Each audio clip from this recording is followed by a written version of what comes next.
كان الزمن العابر وأنا في ريعان العمر قلبي نور دربي زاهر والحب نقي كالفجر طفلا كان الزمن العابر وأنا في ريعان العمر قلبي نور دربي زاهر والحب نقي كالفجر حبك يا إنسان قديم وبذلك يشهد هابيل حقدك يا إنسان قديم وبذلك يشهد قابيل قلبي نور دربي زاهر والحب نقي كالفجر بسم الله الرحمن الرحيم نحن نقص عليك أحسن القصص Allahu I madhëruar thot në Kur'anin Kerim: Ne të tregojmë ty o Muhammed nga historitë më të bukura dhe origjinale, fjalë të cilat I kemi zbritur në Kur'anin Kerim.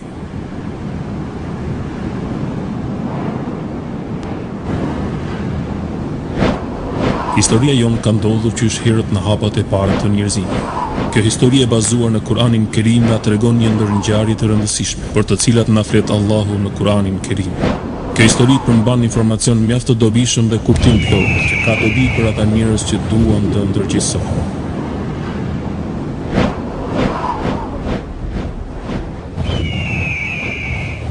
Njeriu egoist që I pëlqen vetja e tij një ditë do të pendohet.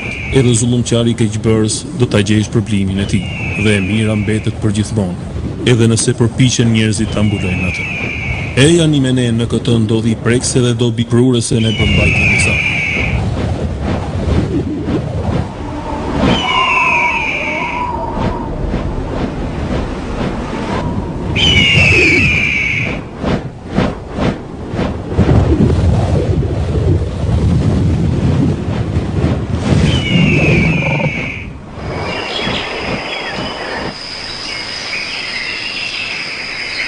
Allahu subhanahu wa ta'ala I dha babait të njerëzimit Ademit a.s. dy djem, Qabilin dhe Habil, që të dy ishin djem të fortë dhe të rinj, por ndryshimi midis tyre vrehej në sjellje dhe karakter. Dhe ne e dim mjaft mirë se I forti nuk njihet prej forcës fizike, por vlerësohet sipas bindjes dhe devotshmërisë së tij ndaj Allahut dhe marrëdhënieve shoqërore të mira me të tjerë.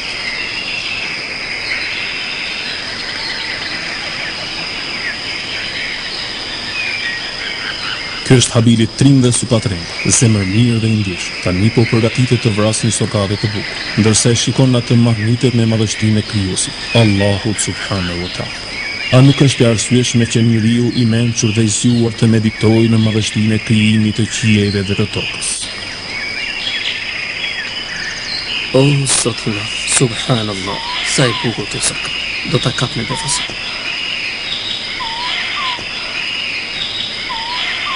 Ku shkoj sorkadhe? U habit Habili që nuk e pa sorkadhe në vendin që ishte më parë. Hedh shikimin djathtas dhe sheh sorkadhen që vështronte Habilin me një shikim prekës, sikur donte t'i thotë: Të lutem mos më vrit, me të vërtetë mund të më vrasësh mua, por mos haro fuqinë e Allahut mbi ty. Ja ku qenë ke moj sorkadhe e bukur. E trembur sorkadhja u largua e tmerruar dhe Habili e ndoqi me shpejtësi nga pas dhe kështu vazhduan të ikin shumë lart. Alo se më lodhe, mos ik se vëllaj, po më predha akoma s'kam vrarë asgjë. Mos ik!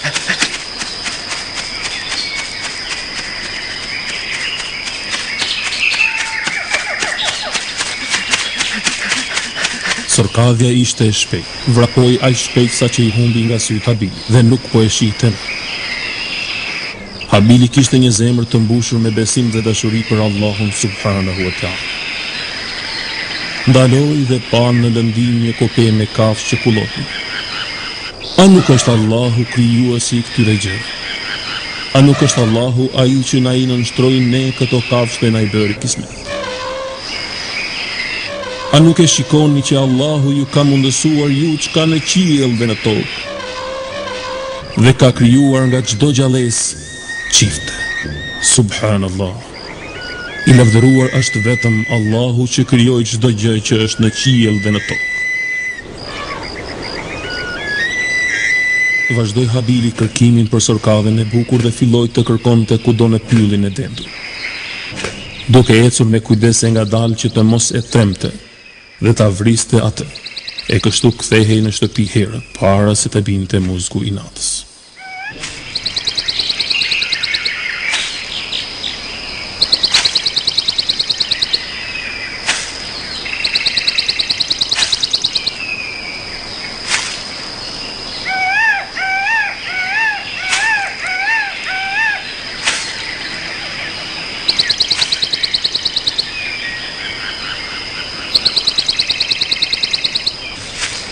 Ja dhe sorkadhja përballë tij, më në fund e gjetë. Por, për çudi, kësaj here nuk u trem prej tij, po filloi të stepe mbrapsht me hapat e avashtë. Habili u nis drejt saj me hapat e ngadalë dhe të sigurt që të mos ilte nga duart kësaj here.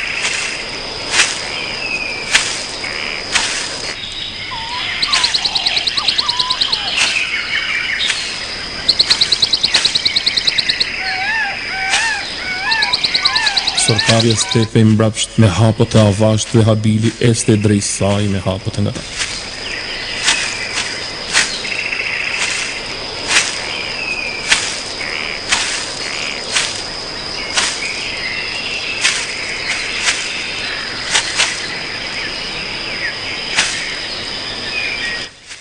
Papritur sorkadhja ndaloi.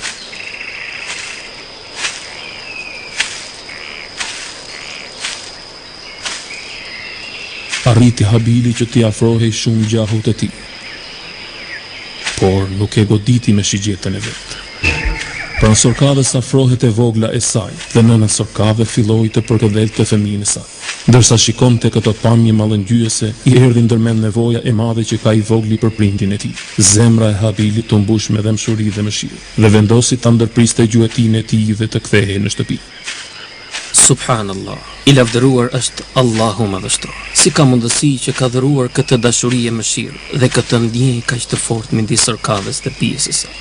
Jo, nuk mundem ta vras, nuk mund t'i ndaj ato nga njëra tjetër. Që nga ky moment i jap besën Allahut që kurrë nuk do të derdh asnjë lloj pike gjaku të pafajshëm, përveç se për vetmbrojtje ose për ndonjë gjë të domosdoshme. Habili ndjeu një zhurmë të fortë, ktheu kokën djathtës dhe ç'të shoh. E kaproll me brirë të mëdhenj. E pasti që ndronte një kope e madhe kaprojsh që vishin drejt tij. Habili filloi të vraponte në një drejtim të paditur. Në të njëjtën kohë, i lutej Allahut që ta shpëtonte nga kjo e papritur duke thënë: O Zot, nuk kam ku të strehohem dhe të kërkoj mëshirë. O Zot, vetëm tek ti kërkoj mëshirë. O Zot, më ruaj dhe më shpëto, se nuk ka tjetër të më mbrojë veç teje. O Zot!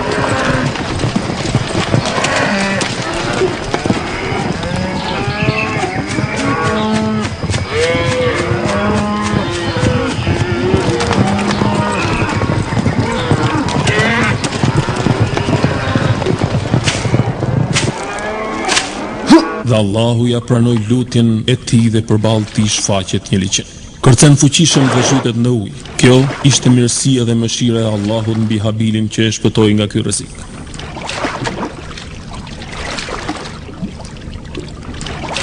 Habili ishte një notar shumë i mirë.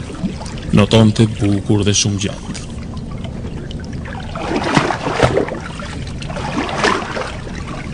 Më në fund arriti në tokë. Mori frymthërë dhe falenderoi Allahun duke thënë: Elhamdulillah. Me emrin e Allahut të gjithë mëshirshmit, mëshirë plotit. Falënderimi i përket vetëm Allahut, që na udhëzoi në këtë fe të drejtë. Ne nuk do të udhëzoheshim në këtë fe me dëshirën tonë, por kjo me mirësinë e Allahut mbi ne. Habili kaloi një ditë të lodhshme dhe u vonua shumë për të kthyer në shtëpi. Erdhi muzgu dhe Habili kishte kaluar një ditë të mbushur plot me ndodhi.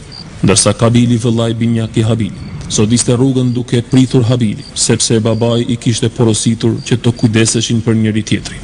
kur babai I tyre Ademi nuk ishte në shtëpi. Kabili kishte në zemrën e tij një ndjenjë urrejtje për vëllain e tij Habilin, sepse babai I tyre kishte zgjedhur për Habilin një vajzë fisnike, sepse ishte I sjellshëm, I dashur dhe mbante fjalën e dhënë. Ndërsa Kabili këmbgulte që të martohej po me të njëjtën vajzë, kështu që u bë xheloz me vëllain e tij Binjan.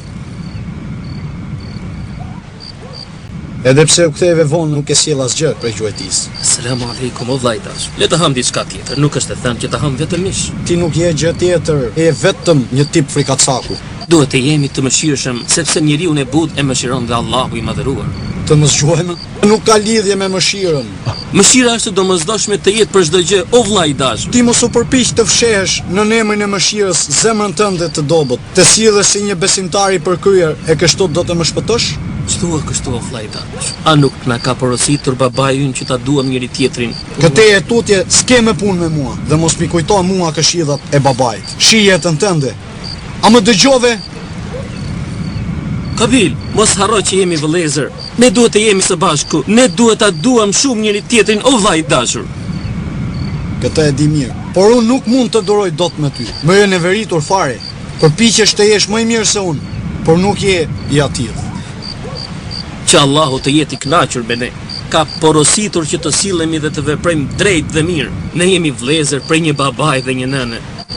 A nuk të kam thënë ty që ti flet ndryshe nga unë, boll me këto gjepura. Nuk e duroj dot natyrën tënde të folurit. Më lër të qetë. Përkundrazi, kështu na ka udhëzuar Allahu subhanahu wa taala. Edhe fjala e mirë me edukat është sadaka. Ha pra, po flet po në të njëjtën gjuhë. Nuk të lejoj të shfrytëzosh personalitetin e babait mbi mua. Unë nuk po shfrytëzoj personalitetin e babait mbi ty, por habitem pse më keq kupton. Mos u habit, kjo është e natyrshme, por unë kurrë nuk do të bëhem si ti. Nuk është as pak e natyrshme midis vëllezërve kjo sjellje.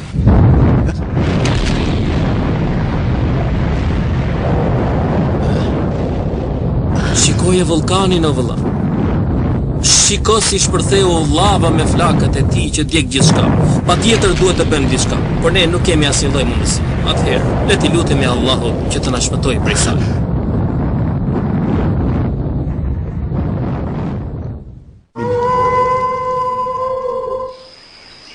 Bismillahirrahmanirrahim. Kur planifikon të kryesh diçka, mbështetu tek Allahu. O Zoti ynë, na mbro prej zjarrit të xhehenemit dhe na ruaj nga çdo vepër e keqe që na çon drejt tij. Ndërsa Kabili që paragjykonte pa asnjë bazë vëllain e tij, kishte harruar një veprim mjaft të rëndësishëm, se rruga më afërt që të çon drejt dashurisë dhe harmonisë ndërcjell është komunikimi dhe bashkëpunimi. Kjo frymë I pret vrullin për çarjes midis vëllezërve. Shejtani I cili punon ditë e natë që t'i përçajë njerëzit në përgjithësi.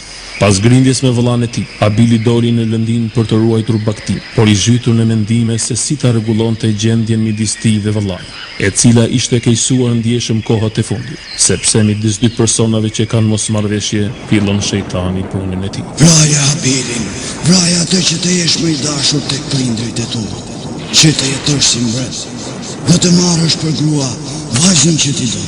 Vraje, vraje. Në mëngjes herët vendosën të bëjnë një kurban për hir të Allahut subhanahu wa taala. Bismillahirrahmanirrahim. Përkujto o Muhammed, dy djemtë e Ademit, Habili dhe Kabili, kur vendosën të ofrojnë për hir të Allahut nga një kurban.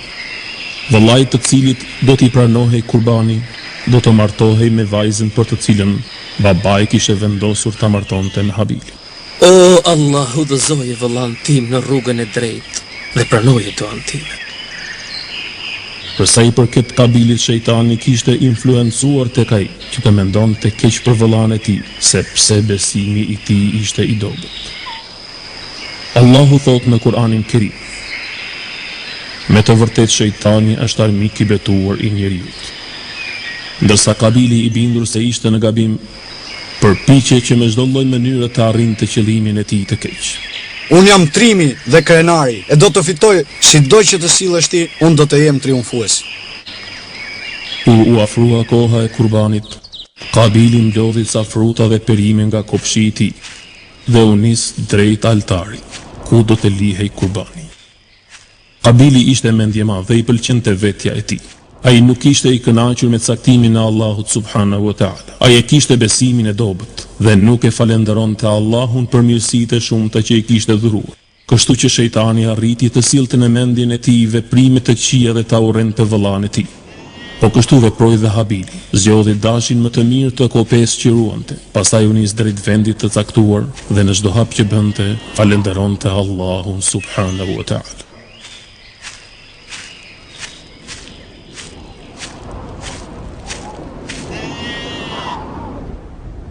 Kur arriti, pa që vëllai i tij kishte ardhur më parë me kurbanin e tij, lëshoi për to kurbanin e tij, i ngriti duar drejt qiellit duke ju lutur Allahut. O Allah, më ndihmo që ta adhuroj vetëm ty, përcakto për mua atë që është më e mira. Kush i friksohet Allahut dhe i respekton ligjet e tij, Allahu do ta ndihmoj kurdoherë. Allahu thot, nëse do të jeni falënderues, do t'u shtoj ju nga begatitë e tij të panumërta. Të nesërmen që të dy vëllezërit u takuan në vendin e caktuar për të shikuar rezultatin e kurbanit. Ishte e natyrshme që Allahu t'ia pranonte kurbanin njeriu të drejtë dhe të sinqert, Habilit, i cili u gëzua shumë, ndërsa Kabilit nuk ju pranua kurbani i tij. I zemëruar u largua nga vendodhja e kurbanit, por me njëherë shejtani e shfrytëzoi gjendjen e mjeruar të Kabilit. A nuk të kam thënë që ta vrasësh atë, të qetësohesh, dhe çdo gjë do të jetë vetëm e jote. Vraje e mos ki frikë. Vallë, ai është më i fortë se ti. Ti je trim, ti je më i fortë se ai. Vraje mos ki frikë. Vraje.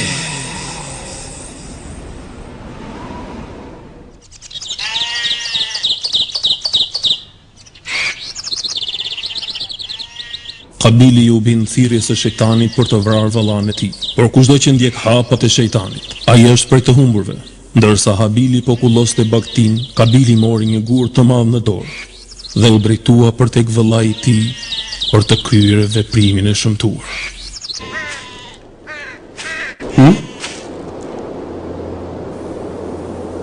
Kabil, si e mërë vlla? Mos ke ndonjë hall? Si mund të ndihmoj? Po këtë gur pse e mban në dorë? Që të vras ty. Çfarë? Nëse ti e shtrin dorën tënde për të më vrarë, unë nuk do të veproj si ti. Preferoj të jem viktim dhe jo vrasës, që Allahu të jeti kënaqur me mua. Nuk ma zbut zemërimin me fjalët e tua të bukura.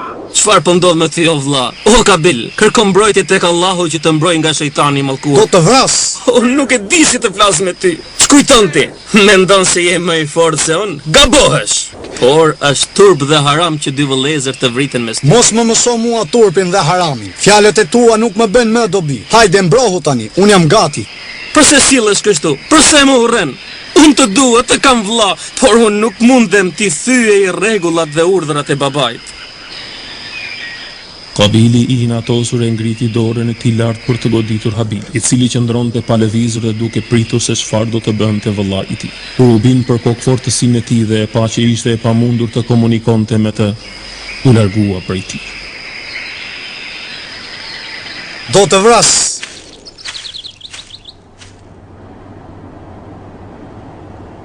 Habili u largua nga vëllai i tij i pikëlluar. Ai e kishte zakon që gjithmonë kur kishte ndonjë hall apo ndonjë problem, i drejtohej me lutje Allahut subhanahu wa ta'ala, i cili kurdoherë ja qetësonte zemrën dhe ja mbushte plot dashuri. I largonte stresin dhe ja shtonte bindjen dhe sigurinë Habilit, sepse Allahu është mëshirues, mëshirbërës, i drejtë dhe falës i pashoq. Dëshira e Habilit ishte që gjithmonë ta kënaqte vëllain e tij për të fituar mëshirën e Allahut dhe të jetonin së bashku të lumtur e të gëzuar. Por sot ai është mjaft i mërzitur për çfarë ndodhi midis tij dhe Kabilit, për fjalët e ashpra që dëgjoi prej tij, por e gëzonte fakti që u largua nga vendngjarja dhe nuk pati incident, sepse ky ishte virtyti i një besimtari të mirë, i cili nuk i lejon vetes që të këmbgul në grindje, në hakmarrje dhe në fyrjen e tjetrit me fjalë të këqija.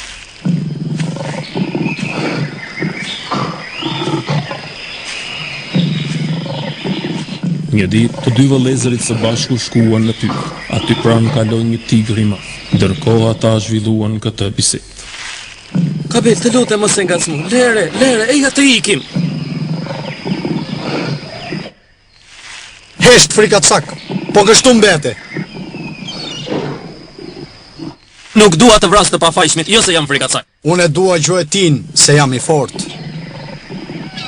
Ne duhet ta përdorim forcën që na ka dhuruar Allahu në punë dhe vepra të mira dhe aty ku na e lyp nevoja. Jam i bindur që ti nuk mund ta vrasësh dot atë. Je frikacak. Mos më provoko o Kabil, sepse i kam dhënë besën Allahut që nuk do ta derdh gjakun e pafajshëm. Mos kërko të gjesh justifikime, more frikacak.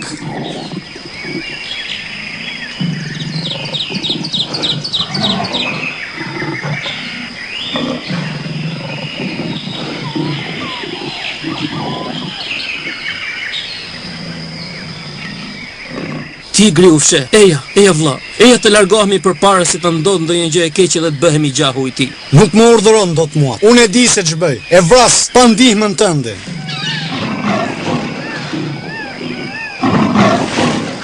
Shiko ja ku qenka, atje lart mbi shkëm. Duket e uritur, eja të ikim. Unë nuk jam frikacak. Nuk kthehem mbrapsht. Tani do ta vërtetoj forcën dhe trimërinë time. Dhe se jam më i fortë se ti. Do ta vras. Unë jam guximtar dhe s'kam frikë nga ky tigër. Kabil, të lutem mos e ngacmo. Lere, eja.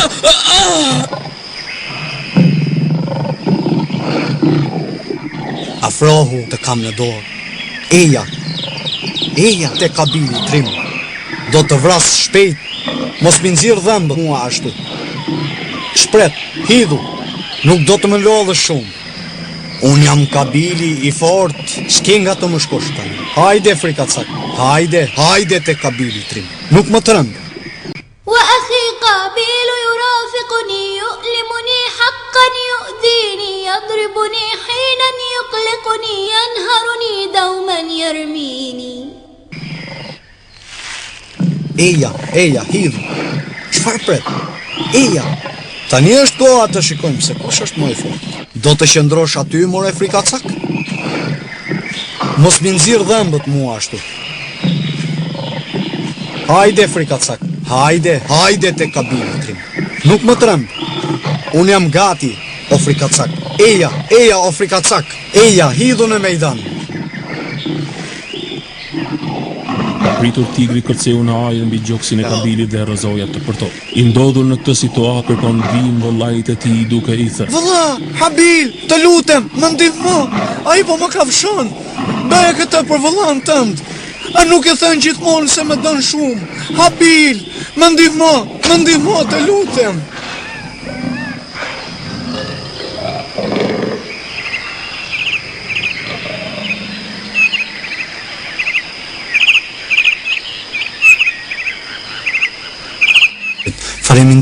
Faleminderit. Të jam mirënjohës, o vëlla, për pak desh me vrau. Ti e vëllau im dhe unë e kisha për detyrë të ndihmoja. Pas incidentit që të dy vëllezërit u nisën për në shtëpi.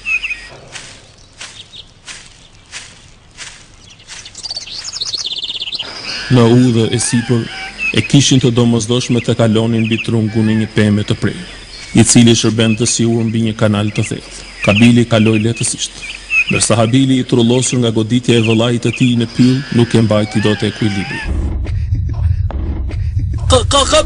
Kabil, më ndihmo. Kabil, vëlla. Kabil, trungu i pemës po lëviz. Eja, Kabil, mbaj. Kabil, mbaj pak të mos lëviz. Kabil, më ndihmo. Kabil, të lutem. Kabil, më ndihmo, po rrezo. Kabil, eja shpejt. Kabil, më ndihmo, vëlla, kam nevojë për ndihmën tënde. Kabil. Kabili sikur të mos kishte ndodhur asgjë, vazhdoi udhën e tij duke e lënë vëllain e tij në baltë, ndërsa Habili i mblodhi forcat e tij dhe me shumë vështirësi u ngjit mbi trung dhe e kaloi atë.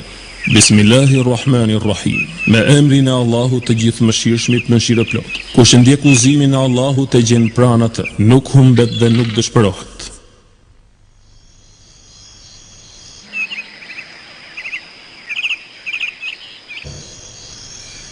Njeriu i mirë dhe ndihmon të tjerët, e sidomos kur ka nevojë. Pse o vëlla nuk më ndihmove sot? Mendova se ti po bëhe shaka. Ti je trim dhe i fortë, e nuk ke nevojë për ndihmën time. Ç'thua kështu o vëlla?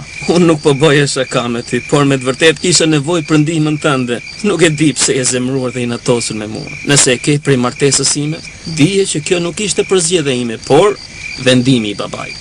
A nuk u pranua kurbanim dhe ne të dy ram dakord për këtë? Kështu që nuk kemi pse të grindemi tani e tutje. Sa herë të kam thënë që mos më jep orientime se çfarë duhet të veproj. Unë nuk të jap ty orientime dhe urdhëra se çfarë duhet të bësh. Kurdoherë kam dëshirë që ty të shoh më lart se unë. Detyra e besimtarit është që ta këshilloj vëllain e tij. Nëse ke ndonjë sugjerim ose këshill të dobishme për mua, ma thuaj. Këshilla dhe sugjerimet që kam unë nuk vlen për ty. Ti je njeri i mirë. Falendero Allahun dhe do ta shohësh se sa e bukur do të bëhet jeta jote. Unë falenderoj Allahun për të paktën kënaqur ti me dashurinë e babait, që më tepër të don ty se sa mua. Babai na don të dyve njësoj o Kabil, dhe nuk bën dallime midis nesh. Por se ti sillesh me arrogancë dhe e zemron atë dhe kjo të jep ty të kuptosh se ai më don mua më shumë se ty. Prandaj është detyrë për ne o vllai i dashur, që ti bindemi dhe ti respektojmë ata. Janë në sjelljet e tua që më kanë larguar mua nga babai. Ti je shkaktari dhe madje punon për këtë gjë. Ti shtirësh si djalë i mbar para babait. Përkundrazi, unë e dua babain dhe respektoj sinqerisht, ashtu si të dua dhe ty, se je vëlla im. Unë tashmë e kam vendosur. A do të martohem me atë vajzë ose do të arratisem. Nuk duroj dot më. Dhe kur të kthehet babai, do t'i tregoj për vendimin tim. Mendoj se kjo do të kënaqë dhe ty. Kur të shoh ty të lumtur, edhe unë lumturohem. Mos mendo kësi so lloj madhëzirash o vllai dash. Ky është vendimi im, e nuk të jap llogari ty. A më kuptove? Kaloi me snata dhe binjakët bizeduan e diskutuan shumë çështje. Habili këmbgulte që t'i rregullonte marrëdhëniet me vëllain e tij. Vetja qetësonte zemrën dhe zemërimin. Tashmë të gjithë përpjekjet ishin të kota. Herët Nagim, të sfilitur e të lodhur nga dita e gjatë dhe debati ashpër, ushtrim për të pushuar dhe qetësuar trupin e tyre. Habili pa një ëndër.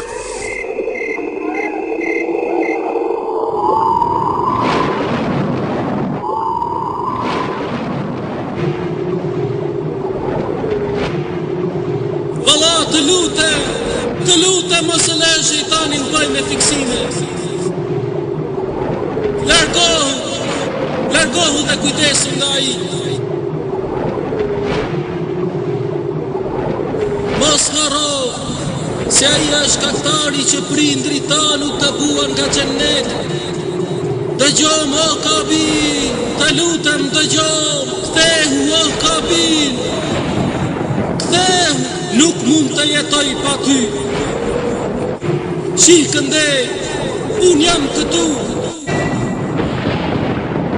Mos shko, Kabil, mos shko, ku je duke shkuar, o Kabil? Më merr dhe mua, Kabil, Kabil!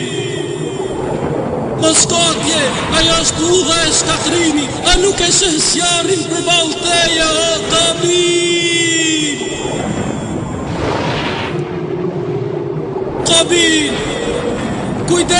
Kujdes nga flakët, Kabil! Kabil! Kujdes nga zjarri, o Kabil! Kujdesu, o vëlla! Kabil! Kabil! Kabil!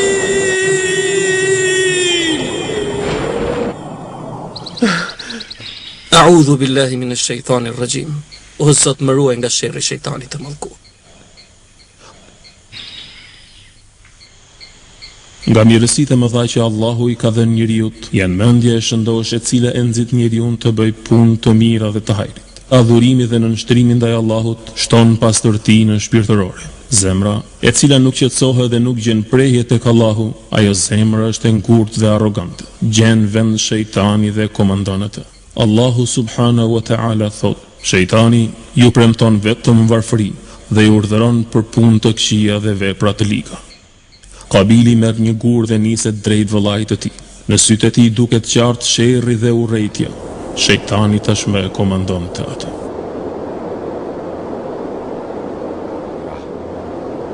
Si je o vëlla? Shpresoj që të jesh sa më mirë. Unë mirë jam, por ti bëu gati për dy luftim dhe fituesi do të martohet me atë vajzë. Unë nuk do të luftoj me ty. Nëse ti kërkon të më vrasësh, është më mirë për mua se sa të vras ty. Unë dua të jem viktim e të më ndihmoj Allah. Tani duhet të përballesh me mua. Apo ke frikë? Përgatitu. Mos më bëj moral, sepse u lodha nga fjalët e tua. Nuk do të ngrej dorë kundra teje që të marrësh gjunahun tim, gjunahet e të gjithë njerëzve që vrasin të pafajshmit deri ditën e gjykimit. Ç'të duket vetja ty, që më thua mua kështu?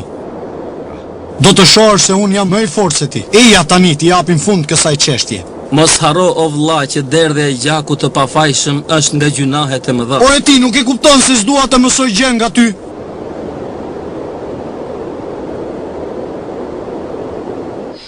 Kur luftojnë dy musliman për të vrarë njëri tjetrin, dënohen që të dy në zjarr. Po më gjindos. Dije se fjalët e tua nuk më stepin nga planet e mia. Oh Allah, zgjate jetën time nëse ajo është e hajrit për mua, dhe ma merr shpirtin sa më shpejt nëse vdekja është më e hajrit për mua. O Allah, mëshirën tënde kërkoj. O Allah, Të urri! Të urri!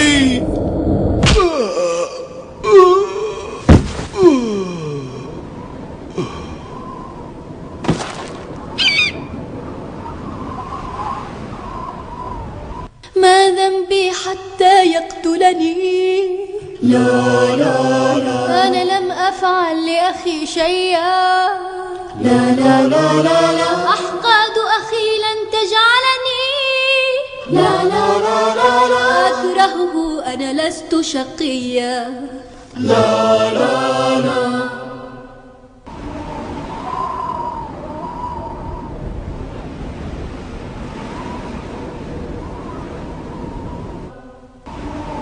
Ç'bëra kështu? O Zot, çfarë ndodhi? Sa po më dhëm koka? Po më plas koka?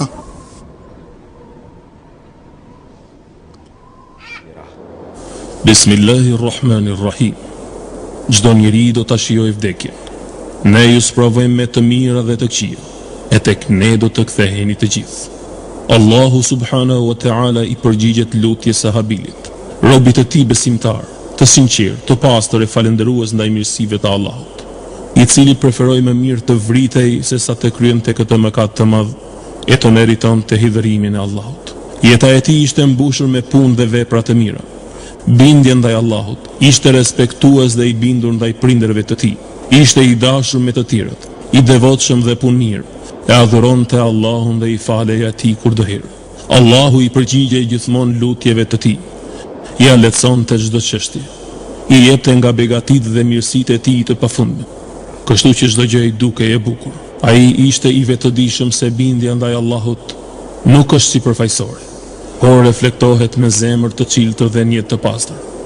Ai ishte i dashur me prindërit e tij. Brenga më e madhe për Habilin ishte sjellja e vrasjtë të vëllait të tij. Edhe pse ai tregohej i dashur dhe i butë ndaj tij, frika e devotshmëria e madhe që kishte ndaj Allahut nuk e la atë që të kryente edhe gjën më të vogël të lik kundrejt vëllait të tij. Habil o vlla, çfarë ke? U përgjigj, të lutem, ngrihu, përsa nuk lëviz. Ç'është kjo? Gjak. O Allah, çfarë ndodhi? Bismillahirrahmanirrahim. Egoja e theksuar e Habilit e shtyu të vriste vëllain e tij, dhe ai ishte prej të humbërve. Natyrisht Habili dështoi dhe humbi, si në këtë botë dhe në botën tjetër, sepse vrau vëllain e tij padrejtisht. Kushdo që ndjek hapat e shejtanit ka devijuar dhe nuk e gjen udhën e drejtë deri në ditën e gjykimit, e ai do të ketë një dënim të ashpër.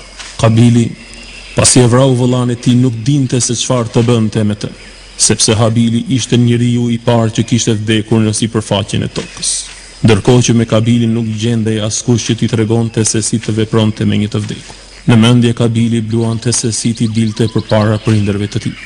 A kishte ndonjë mënyrë që ai ta shlyente këtë mëkat? Këto dhe shumë pyetje të tjera i vinin ndërmend. Habili i tronditur e tërhiqte trupin e vëllait të tij, pa ditur se ku e çonte. Në një çast, ai ul pranë tij i dëshpëruar dhe i penduar për çfarë kishte bërë. Për herë të parë në zemrën e Habilit ceku ndjeja hidhërimit, dashurisë dhe pendimit, por tashmë ishte shumë vonë, e ajo çka ndodhi nuk kthehej më pas. Allahu e mallkof shejtanin. Sikur mos ta kisha dëgjuar atë. Ditët kalonin dhe Kabili nuk e dinte se çfarë të bënte me kufomën e vëllait të tij. Ai tashmë kishte bërë një krim të madh, të cilin nuk e mbulon dita dhe nuk e fshet dot as nata. Ngjarjen që ndodhi midis Kabilit dhe Habilit e përmend Allahu në Kur'anin e Kerim. Ajo do të transmetohet brez pas brez, deri në ditën e gjykimit si shembull. Për kudo që i friksohet Allahut dhe i bindet atij, Kabili sërish me tërhiqte trupin e vëllait të tij nga një vend për në tjetër.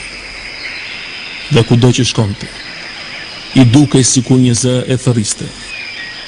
O vlla vrasës, o valla vrasës. Dhe ai zë i tmerrshëm e ndiqte kudo. Ndërsa Kabili mundohej të largohej dhe t'i shmangej këtij zëri, atij i dukej sikur gurët, pemët, lumejt e gjithçka e thërrisnin pa pushim. Tashmë po afrohej koha e kthimit të prindërve në shtëpi. Në Kabili nuk e dinte se si t'i jepte fund një herë mirë kësaj belaje ku ishte futur. Në këtë gjendje dhe mundim të madh, i pafuqishëm për të bërë diçka, i lutet Allahut subhanahu wa taala që t'i jap një shenjë se si të vepronte me trupin e vëllait të tij, që ai të prehej i qetë dhe t'i jepte fund kësaj historie përpara se prindrit të ktheheshin në shtëpi. Ndërsa qëndronte pranë trupit të vëllait të tij, shikon një korb, i cili me sqepin e tij tërhiqte një korb tjetër që kishte ngordhur. Me të dy këmbët e tij hapi një grop për të futur në të korbin e ngordhur.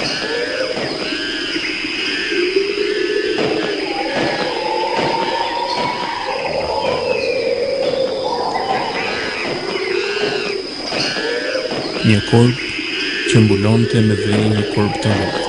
Sa çudi, pasi e mbuloi, përplasi krahat dhe fluturoi lart në qiell. وغراب أرسله ربي حتى يرشده في دفني يا ويلي يا لوعة قلبي فخيبة شديد الحزن.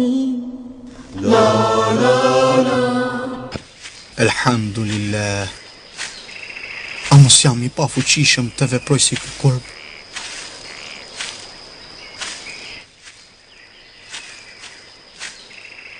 Allahu dërgoi një korb, i cili gërmoi dheun për t'i treguar Kabilit se si ta mbulonte trupin e vëllait të tij. Ahere ai tha: "O i miri unë, a nuk isha i aftë të veproj si ky korb e ta mbuloj trupin e vëllait tim?" Kabili e varrosi vëllain me duart e tij duke i dhënë fund mundimeve, sepse trupi i pastër e i pafajshëm i Habilit nuk e meritonte këtë lloj vuajtje. Ai duhej të prehej i qetë. Vëllezër të dashur, njeriu duhet të jetë gjithmonë i kujdesshëm ndaj veprimeve të pamenduara, të cilat do ta bënin të ndihej fajtor gjithë jetën. Shikoni Kabilin, se si mundohet të ikë dhe ta harrojë atë çka veproi, por ajo vepër e shëmtuar dhe pamje e pafajshme e vëllait të tij e ndiqte kudo. Ditët, javët, muajt dhe vitet kalonin, ndërsa Kabili endej në përtokë, duke mos ditur se ku të shkonte. Jeta ishte bërë bajate dhe pashije për të, edhe pse Allahu e ka bërë atë të bukur që ne ta shijojmë. Kjo na kujton fjalën e profetit ton Muhammed sallallahu alaihi wasallam, i cili ka thënë: "Gëzimi dhe lumturia e birit të Ademit është kënaqje me caktimin e Allahut për të, ndërsa pikullimi i tij është kur ai hidhërohet me caktimin e Allahut." Por se nuk duhet të harrojmë veprën e shëmtuar të Kabilit, i cili vrau vëllain e tij pa të drejtë, duke kryer kështu një mëkat të madh, jo vetëm ndaj vëllait të tij, por duke u ngarkuar me gjunahet e të gjithë atyre që derdhin gjakun e pafajshëm dhe vrasin padrejtisht deri në ditën e gjykimit. Sepse ai ishte i pari njeri që i dha rrugë një krimi të tillë, edhe pse në fund ai ndjeu keqardhje dhe vendosi të pendohej. Por pendimi në të tilla raste është që dora si të vritet duke u gjykuar me ligj shariati. Le të përmendim fjalën e profetit Muhammed sallallahu alaihi wasallam që ka thënë: "Nuk ka gjak që derdhet padrejtisht e të mos ketë biri i Ademit Kabili një pjesë nga gjunahu i tij, sepse ai është i pari që dha shembullin e krimit dhe derdhjes së gjakut padrejtisht." Gjithashtu profeti Muhammed sallallahu alaihi wasallam ka thënë: Allahu ka sjellë si shembull dy bijtë e Ademit. Merrni dhe ndiqni shembullin e të mirit, e largohuni nga shembulli i të ligut prej tyre. Shembulli i mirë ishte Habili, i cili ishte pajisur me moral, dashuri, bindje ndaj Allahut dhe virtyte të larta. Shembulli i keq ishte Kabili, gjakatar dhe i pabindur ndaj urdhrave të Allahut, mos respektues i prindërve të tij, humbës dhe mizori së vërtetës. Bismillahirrahmanirrahim. واتل عليهم نبأ ابني آدم Tregoj atyre o Muhammed, jehudive dhe të tjerë, ngjarjen e vërtetë që ndodhi midis dy djemve të Ademit, kur të dy flijuan kurban. Habilit ju pranua, ndërsa Kabilit jo. E ky i dëshpëruar i tha Habilit, unë do të vras, ndërsa Habili tha, Allahu pranon vetëm prej të sinqertë, dhe nëse ti e zjat dorën tënde për të më vrarë, unë nuk do ta zjas dorën time për të vrarë ty. Unë i friksohem vetëm Allahut, Zoti të botës. Unë nuk dua që të vras, por dua që ti të marrësh mëkatin tim dhe mëkatin tënd, e të bëhesh prej banorëve të zjarrit, e ai është dënimi i zullumqarëve.